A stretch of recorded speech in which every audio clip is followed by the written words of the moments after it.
God message for you today. For I, the Lord your God, hold your right hand.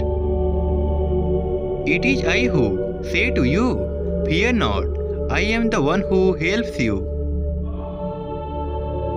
That is why I cry sick. I delight in weaknesses, in insults, in hardship, in persecutions, in difficulties.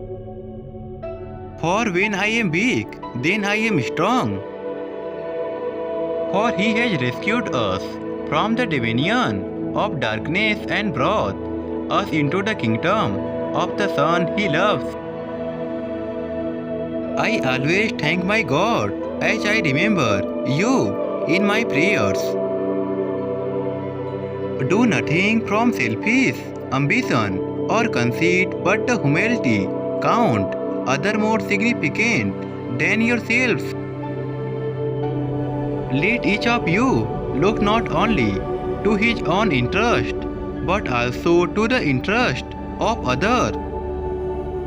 God is our refuge and strength, a very present help in trouble. And we know that for those who love God, all things work together for good. For those who are called according to His purpose. Mercy, peace and love be yours in abundance. Type Amen if you believe.